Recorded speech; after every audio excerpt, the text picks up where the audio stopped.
Bendiciones, hermanos, hermanas, amigo, amiga, bienvenidos a este tiempo de estudio de la palabra de Dios en cuanto a lo profético. La palabra de Dios, la Biblia y los tiempos finales. Este programa semanal que compartimos con todos aquellos que aman la palabra de Dios y la profecía bíblica. Vamos a estar compartiendo el día de hoy un muy lindo tema. Todos los temas son lindos en la palabra de Dios, ¿verdad? Pero vamos a estar hablando en cuanto al Espíritu Santo en la tribulación. ¿Cuál va a ser la función del Espíritu Santo en la tribulación? ¿Cuál es la función del Espíritu Santo en este momento, en esta dispensación de la Iglesia de Cristo? Así que vamos a orar y vamos a comenzar para compartir este hermoso tema, el Espíritu Santo en la tribulación. Bendito Padre de la Gloria, Señor, te damos gracias por tu palabra, gracias por cada hermano, hermana, amigo, amiga que fielmente, Señor, escucha este programa semanal, la Biblia y los tiempos finales. Gracias, Señor, porque estamos en un tiempo donde tú levantas nuestro deseo en nuestro espíritu de conocer más de tu palabra. Estamos en un tiempo, Señor, donde tu Espíritu Santo nos motiva a entender lo que sucede alrededor, a nivel personal, a nivel familiar y a nivel mundial también, Señor, para creer cada día más con un corazón tan arraigado en la fe de que tú estás en control de todo el universo, Señor Jesús. Te pedimos que en este tiempo de este estudio bíblico tú nos acompañes, tú nos ayudes a entender, Señor, en el poder de tu Espíritu Santo, un poco más la función del Espíritu Santo en esta dispensación y en el tiempo de la tribulación. Te damos gracias, Padre, nos ponemos en tus manos, en el nombre de Cristo. Amén. Amén. Y vamos a empezar, hermanos, este estudio yendo al libro de Segunda de Tesalonicenses. Hay diversidad de comentarios en cuanto a qué es lo que impide o quién es el que impide que la Iglesia de Cristo siga adelante y quién es el que impide que la maldad gane o triunfe 100% sobre la Iglesia de Dios, cosa que va a suceder en los 7 años de tribulación, cuando nosotros bíblicamente queremos que el Espíritu Santo junto con la Iglesia sea quitado de esta tierra. Nosotros queremos eso bíblicamente, pero vamos a demostrarlo con la palabra de Dios. Así que si usted me acompaña a capítulo 2 de Segunda de Tesalonicenses, vamos a leer lo que dice el apóstol Pablo, inspirado por el Espíritu Santo a esta iglesia en Tesalónica. Dice el versículo 1, pero con respecto a la venida de nuestro Señor Jesucristo y nuestra reunión con Él, os rogamos, hermanos, que no os dejéis mover fácilmente de vuestro modo de pensar, ni os conturbéis, ni por espíritu, ni por palabra, ni por carta como si fuera nuestra, en el sentido de que el día del Señor está cerca.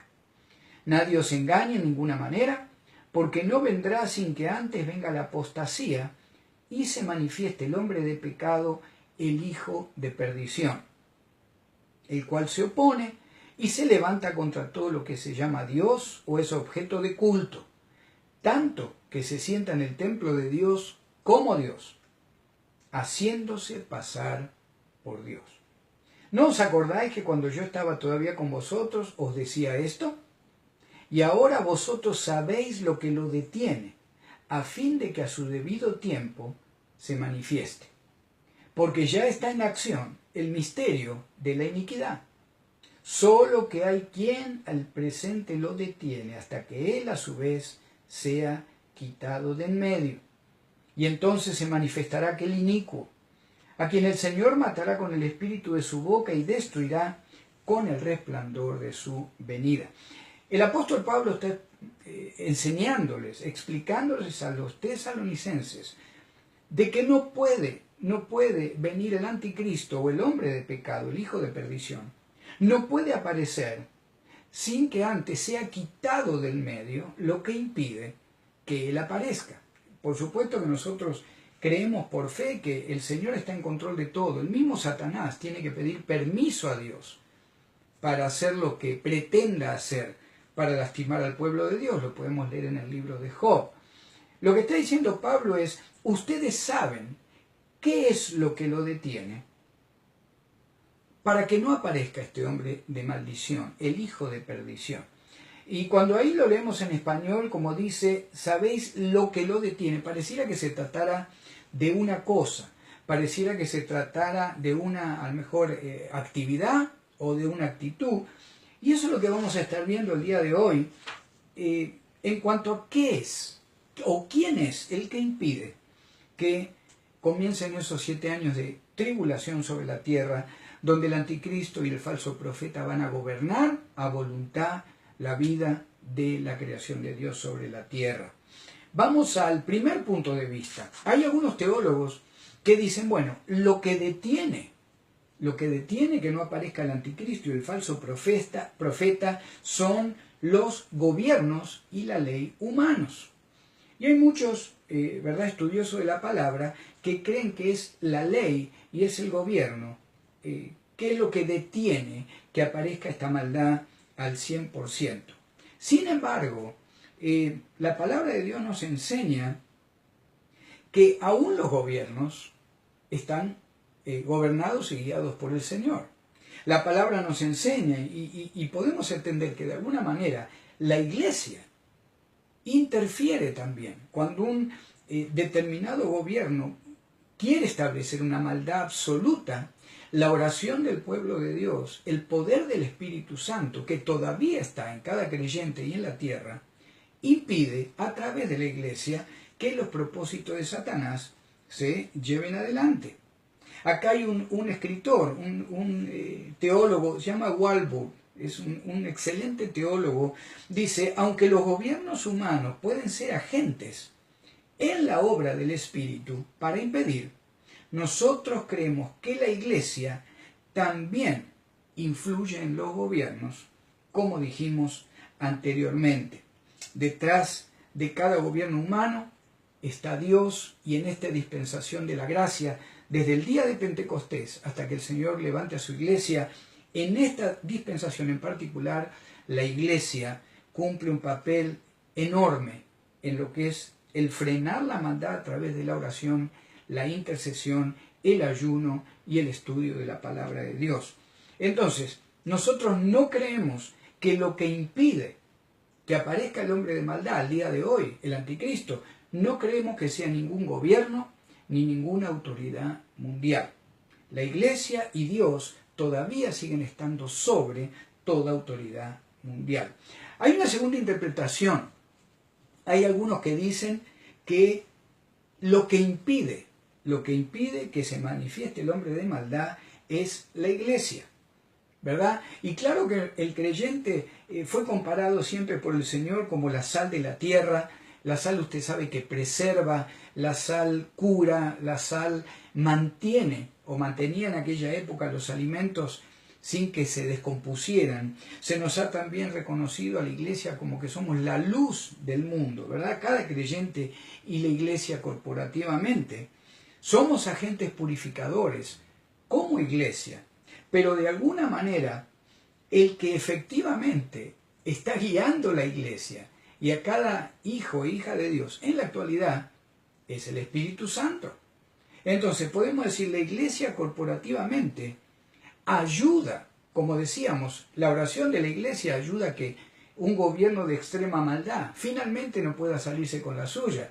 La oración y a través de la voluntad de Dios todavía no se ha manifestado lo que va a ser el gobierno de maldad absoluta en los 7 años de tribulación.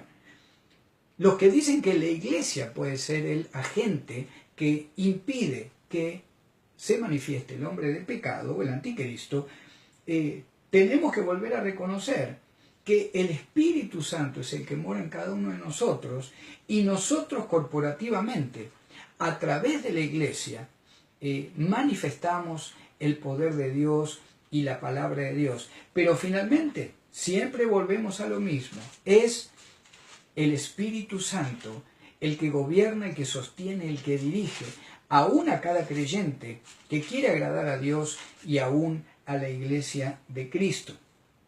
yo quiero leerte lo que dice el Evangelio de Juan, capítulo 16, versículo 7. Dice, pero yo os digo la verdad, os conviene que yo me vaya, porque si no me fuera, está hablando el Señor Jesucristo, pues si no me fuera, el Consolador no vendría a vosotros, mas si me fuere, os lo enviaré. Dice, y cuando Él venga, convencerá al mundo de pecado, de justicia y de juicio. De pecado por cuanto no creen en mí, de justicia por cuanto voy al Padre y no me veréis más, y de juicio por cuanto el príncipe de este mundo ha sido ya juzgado. De alguna manera entonces, los gobiernos no son los que impiden que el anticristo se manifieste.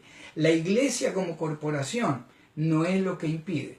Llegamos a la conclusión que la única interpretación bíblica que nosotros sostenemos es que el que impide que aparezca el hombre de pecado, el anticristo, el falso profeta, guiados por Satanás durante 7 años sobre esta tierra, lo que se llama la tribulación, nosotros creemos que ese agente es la tercera persona de la Trinidad, que es el Espíritu Santo de Dios. Y vamos a dar algunas razones por las que creemos que el único que puede dar challenge, el único que puede dar batalla a Satanás, tiene que ser alguien superior a él. Satanás, recordemos que es un ser creado, fue creado por Dios. Recordemos que cayó del cielo, fue expulsado del cielo. Usted lo puede leer allá en Isaías 14 y Ezequiel capítulo 28. ¿Por qué creemos que es el Espíritu Santo el único que puede sostener que no se manifieste la maldad absoluta en esta tierra, como va a suceder durante los 7 años de tribulación? Primero, tenemos que entender que el maligno, Satanás, es una personalidad y sus operaciones incluyen la esfera de lo espiritual. Por lo tanto, el que impide que aparezca el hombre de maldad tiene que ser también una personalidad y tiene que ser un ser espiritual. No puede ser un edificio, no puede ser un gobierno, tiene que ser un ser espiritual más poderoso que el ser creado por Dios, Satanás. Para mantener al anticristo refrenado hasta el tiempo de su manifestación, entendemos que el Espíritu Santo es el que impide que aparezca el hombre de maldad. Otro punto, ¿por qué nosotros creemos que es el Espíritu Santo, la tercera persona de la Trinidad, la que impide que aparezca este hombre de maldad? Para lograr todo lo que debe realizarse, el que impide tiene que ser un miembro de la deidad, Padre, Hijo, Espíritu Santo. Tiene que ser más poderoso que el hombre de pecado y más poderoso que aún que el mismo Satanás, quien es el que le va a dar energías e ideas de maldad a este anticristo y al falso profeta durante los 7 años de tribulación. Para poder impedir el mal durante todo el curso de esta era, de esta dispensación de la iglesia, el que impide tiene que ser eterno. Siempre ha existido la maldad desde la caída de Adán y Eva, siempre ha existido el pecado y el engaño. Por eso, el que puede dar challenge y decidir a través del poder de Dios cuándo va a ser quitado de la tierra para que aparezca el hombre de maldad, tiene que ser alguien que sea de la Trinidad, el Espíritu Santo. Tiene que ser un ser eterno. No fue creado. Padre, Hijo, Espíritu Santo. Dios no fue creado. No tiene pasado, no tiene futuro. Dios es todo eternidad. Mientras que Satanás fue un arcángel creado en un momento determinado de la creación de Dios. Otro punto. ¿Por qué creemos que es el Espíritu Santo el que impide la aparición del hombre de maldad? Porque esta es la dispensación del Espíritu. En esta manera el Espíritu Santo, o en este tiempo, el Espíritu Santo obra a nivel personal, en usted y en mí, si hemos confesado a Cristo como Señor y Salvador, y también trabaja en forma corporativa en la iglesia, y también trabaja gobernando el mundo, guiado por el poder y la voluntad de Dios, Padre, Dios el Hijo, nuestro Señor Jesucristo. Y el Espíritu Santo es el que realiza la obra que se comanda desde el trono de Dios, del cual por supuesto el Espíritu Santo es parte también. La era de la iglesia comenzó en el día de Pentecostés y cerrará en el reverso de Pentecostés. En Pentecostés, en el libro de Hechos, usted puede leer, se derramó el Espíritu Santo sobre los 120 en el aposento alto, en Jerusalén. Cuando el Señor Jesucristo llame a su iglesia desde la nube, como declara el apóstol Pablo allá en 1 de Tesalonicenses 4, va a ser un reverso de lo que fue el derrame del Espíritu Santo en Pentecostés. En Pentecostés se derramó la tercera persona de la Trinidad en cada creyente y en la iglesia. El día que el Señor nos llame, cada creyente muerto en Cristo, cada creyente vivo en esta tierra en Cristo, y luego el Espíritu Santo es quitado de la tierra y comienza a manifestarse el anticristo, el falso profeta, guiados por Satanás, una trinidad satánica. Satanás, el anticristo y el falso profeta, permitido por el poder de Dios para traer juicio sobre toda la creación de Dios, que no fue levantada como iglesia verdadera de Cristo, no una religión. Recordemos, amigo, amiga, si tú tienes una religión, si no lo has confesado a Cristo como único Señor y Salvador, no vas a estar permitido estar delante de la presencia de Dios por toda una eternidad. No lo digo yo, lo dice la palabra. Ahí en 1 de Juan 5:12, la palabra dice, el que tiene al Hijo, tiene la vida. El que no tiene al Hijo, no tiene la vida eterna. Volviendo a 2 de Tesalonicenses capítulo 2, ¿por qué creemos que es el Espíritu Santo, el agente, la tercera persona de Trinidad, es el que impide que todavía no aparezca el hombre de maldad? Nosotros lo creemos porque aunque el Espíritu no estaba residente en la tierra en los días del Antiguo Testamento, sin embargo, ejerció siempre el Espíritu Santo una influencia al restringir la maldad al 100%, aún en el tiempo de los profetas, aún en el tiempo de los patriarcas. Siempre el Espíritu Santo, que en el Antiguo Testamento era dado a determinados hombres o mujeres en un momento, pero el Espíritu Santo no hacía residencia continua en tal persona. Nosotros tenemos el tremendo privilegio de que lo que hemos recibido al Señor Jesucristo como Señor y Salvador, el Espíritu Santo hace y hará morada en nuestro espíritu hasta que el Señor nos llame a su presencia. Yo quiero leerte lo que dice Isaías 59, relacionado un poquito con esto, de que siempre el Espíritu Santo, aunque no funcionaba corporativamente o personalmente, constantemente en los personajes del Antiguo Testamento, llegaba a ellos, pero podía ser quitado. Recordemos allá en el Salmo 51, cuando David, después de haber pecado con Betsabé, cometido adulterio y haber cometido asesinato, matando a Urías, Eteo, le pide al Señor, en agonía, le pide a David, por favor, no quites tu Santo Espíritu de mí. Váyase conmigo a Isaías 59 y vamos a leer del versículo 19 en adelante. Isaías 59, del 19 en adelante. Y temerán desde el occidente el nombre de Jehová, y desde el nacimiento del sol su gloria. Porque vendrá el enemigo como río, mas el Espíritu de Jehová levantará bandera contra él. Está hablando de la segunda venida de Cristo. 700 años antes de Cristo, el profeta Isaías. Fíjese el versículo 20, 59-20 de Isaías. Y vendrá el Redentor a Sión. Redentor está con R grande, habla de Cristo. Y a los que se volvieren de la iniquidad en Jacob, dice Jehová. Y este será mi pacto con ellos, dijo Jehová. El espíritu mío que está sobre ti, está hablando Isaías, y mis palabras que puse en tu boca, no faltarán de tu boca, ni de la boca de tus hijos, ni de la boca de los hijos de tus hijos, dice Jehová, desde ahora y para siempre. Fíjese que el profeta Isaías estaba sellado por el Espíritu Santo. Y el Señor le dice, el Señor conocía el corazón de Isaías. Isaías no iba a fallar como profeta. Iba a morir en la fe de Jehová de los ejércitos. Por eso el Señor le dice, en tu caso en particular, aparte de que estás hablando lo profético para el final de los tiempos, te digo que tú y tu descendencia van a seguir hablando la palabra de Dios, porque mi Espíritu Santo está sobre ti y va a estar sobre tu descendencia. Era un caso particular. En el caso de Saúl, el primer rey de Israel, yo estoy completamente seguro que cuando Saúl es desechado como rey, el Espíritu Santo fue quitado de él. Claro, ese hombre fue salvo, ¿verdad?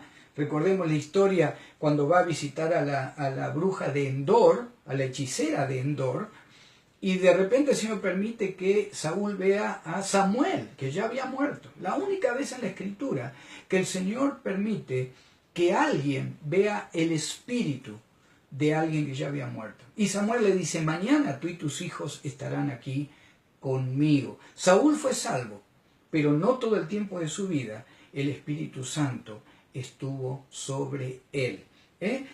Aún así, de alguna manera entendemos que tanto en el Antiguo como en el Nuevo Testamento, como hasta que el Señor levante su iglesia, el Espíritu Santo de Dios ejerce una influencia de acuerdo a la voluntad de Dios sobre toda la tierra, en particular sobre los hijos de Dios y aún sobre los que no son hijos de Dios, pero que aún así Dios muchas veces utiliza para sus propios beneficios o para su propia voluntad, para aplicar su misericordia y su amor hacia su creación. ¿Cuál va a ser la obra del Espíritu Santo con los creyentes en la tribulación? Ya vamos a ir de a poquito terminando. Vemos lo que hace el Espíritu Santo en este momento. Vamos a ver cuando el Espíritu Santo sea quitado y la iglesia sea quitada, ¿qué va a hacer el Espíritu Santo durante el tiempo de la tribulación? El hecho de que el Espíritu Santo es el que impide, ya lo vimos, lo demostramos, y por ello no es quitado de la tierra antes que comience la tribulación, no debemos interpretar como que el Espíritu Santo no seguirá siendo omnipresente, omnipotente y omnisciente. Claro que sí. Es Dios, Padre, Hijo, Espíritu Santo. Lo que va a suceder en la tribulación o en el tiempo de la tribulación es que con el Espíritu Santo quitado, ahora va a depender de cada persona si creen en el Mesías, que va a venir al final de ese tiempo de tribulación, si no aceptan la marca de la bestia, usted lo ha leído ahí en el libro de Apocalipsis, si no aceptan la marca de la bestia, si creen en Cristo a través de estos 144.000 judíos que van a predicar el Evangelio, como dice ahí la palabra de Dios en el libro de Apocalipsis, usted lo puede leer en el capítulo 7. La iglesia es levantada, el Espíritu Santo deja la tierra y al instante 144.000 judíos de 12 tribus de Israel comienzan a predicar al Dios creador, comienzan a predicar la llegada del Mesías, no ya la cruz, no van a predicar de que va a venir una cruz, van a predicar de que la cruz sucedió y que ahora la segunda vez el Hijo de Dios no viene ya como siervo a morir por los pecados de la humanidad, sino que vuelve al final de esos 7 años como juez para destruir a todos los que se han levantado desde el comienzo de la creación en contra de la voluntad y del poder de Dios. ¿Cuáles son los ministerios que el Espíritu Santo está teniendo ahora todavía? Bueno, el Espíritu Santo en este momento nos bautiza. Usted lo puede leer en 1 Corintios 12, versículos 12 y 13. El Espíritu Santo hace morada ahora en nosotros. Bautizar es sumergir. Cuando alguien recibe a Cristo como Señor y Salvador, al instante el Espíritu Santo nos coloca, nos sumerge bajo la cobertura de la cruz de Cristo y la resurrección de Cristo. ¿Qué significa eso? Cuando yo lo recibo a Cristo como Señor y Salvador, la vida eterna y el perdón de pecados comienzan a aplicarse sobre mi vida porque he sido bautizado en la obra eterna de Cristo Jesús. Por otro lado, ahora el Espíritu Santo hace morada en mí, en ti y en cada uno de aquellos que lo han recibido. 1 Corintios 6, 9. El libro de Efesios, en el capítulo 1, versículo 13, nos dice que hemos sido sellados con el mismo Espíritu. El libro de Efesios 5, 18 nos dice que ahora todos disfrutamos de la plenitud del Espíritu Santo. Esto no va a suceder durante el tiempo de la tribulación.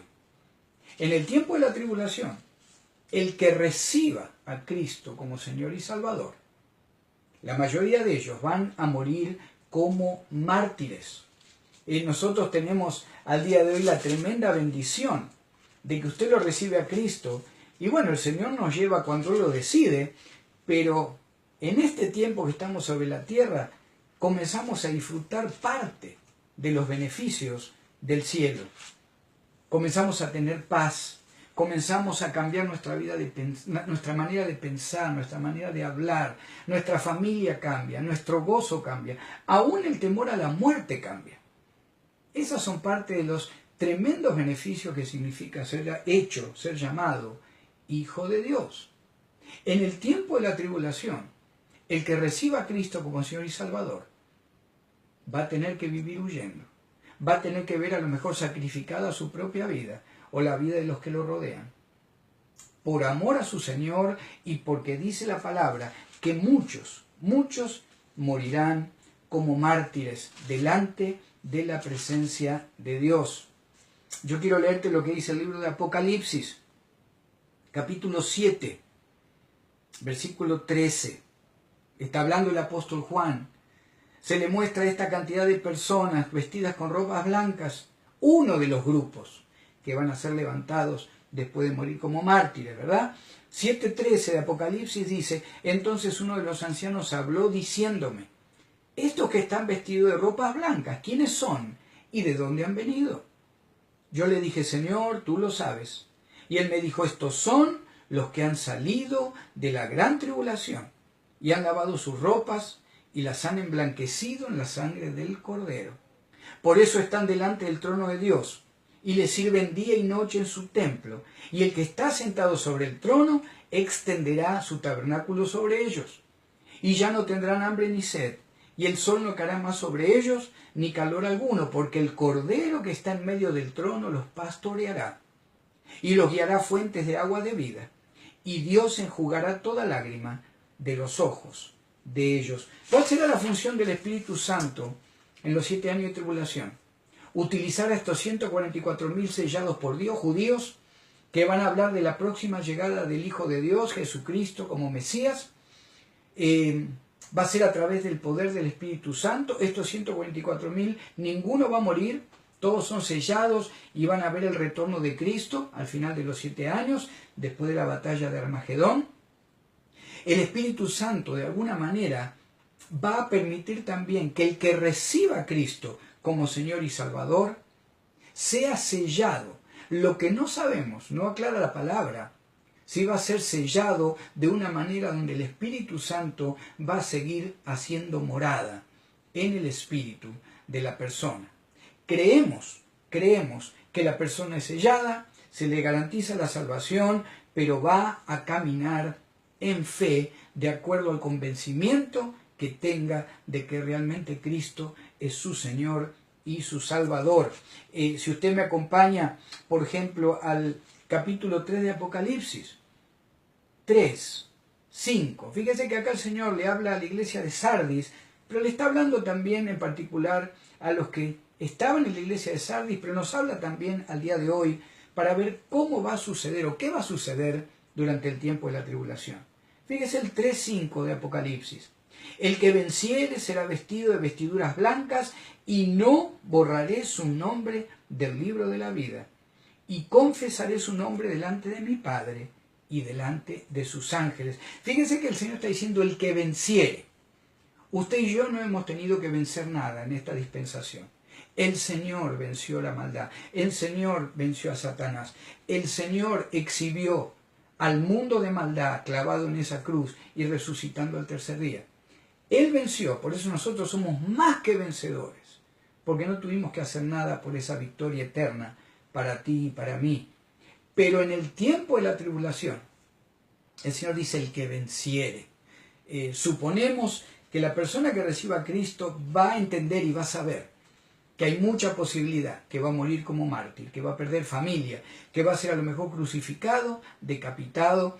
Tiene la promesa del sello. El Señor lo espera, como leímos en Apocalipsis 7. Es un grupo especial los que salen del tiempo de la tribulación como mártires que están delante del trono. El Señor ya no permite que tengan más hambre, ni sed, ni sol, ni calor. Dice que han emblanquecido sus ropas, han pagado con su vida. Pero la manera en que el Espíritu Santo trabajó en ellos durante ese tiempo de tribulación hasta que fueron muertos, no lo explica la palabra. Suponemos que así como desde la creación el Espíritu Santo ha influido en los negocios, ¿verdad?, del mundo, de la creación de Dios, también lo va a hacer durante el tiempo de la tribulación, pero no ya de una manera tan restringente como lo hace al día de hoy a través de la Iglesia y a través del poder de Cristo.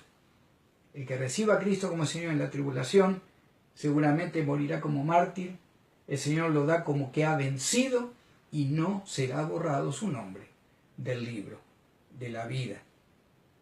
Por cuanto todos los ministerios del Espíritu para con el creyente hoy dependen de que el Espíritu sea residente, como lo es en tu vida y en la mía, la ausencia de esta presencia impedirá todos los ministerios dependientes para con los santos de la tribulación.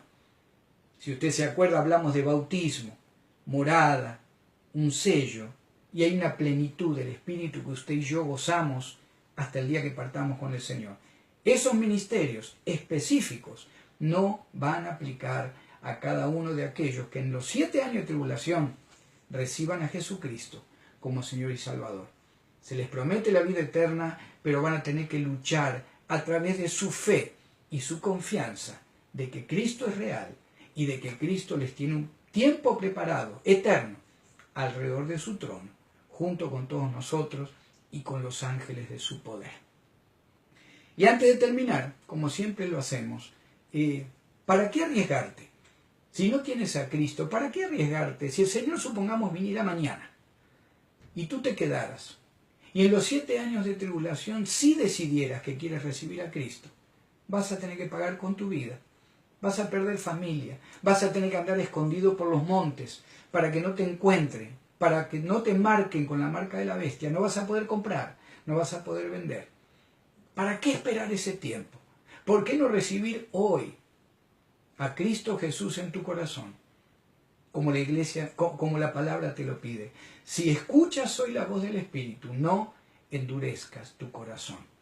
Si quisieras recibir a Cristo como Señor y Salvador, y la palabra de Dios te garantiza que si lo haces, pasas a tener perdón de pecados, pasados, presentes y futuros. Pasas a tener tu presencia en tu alma, espíritu y cuerpo en un futuro delante de Cristo. Pasas a tener una eternidad con Cristo. Eso lo promete la palabra. Dice ahí el libro de Romanos 10, del 8 al 10, el apóstol Pablo dice, esta es la palabra de fe que predicamos. Que si confesares con tu boca que Jesús es el Señor y creyeres en tu corazón que Dios les levantó de los muertos, serás salvo. Esa es la promesa, simple, eterna. Dice ahí el libro de Efesios también, que por gracia sois salvos, no por obras. Si quisieras recibir a Cristo como Señor y Salvador en este instante, para que sean perdonados tus pecados de parte de Dios y para que pases a tener vida eterna con Cristo, te motivo a que cierres tus ojos y repitas conmigo. Es simplemente una confesión. Es un regalo que tú recibes gratuito de parte de nuestro Señor Jesucristo. Si quisieras hacer esa oración, si puedes cerrar tus ojos y decir conmigo, Padre,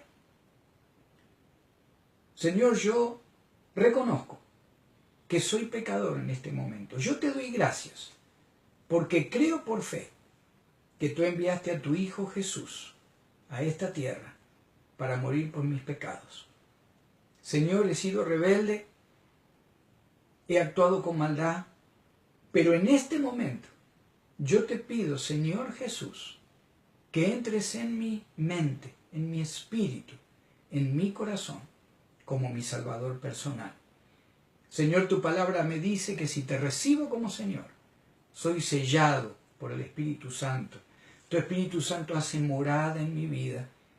Yo declaro esto y lo creo por fe.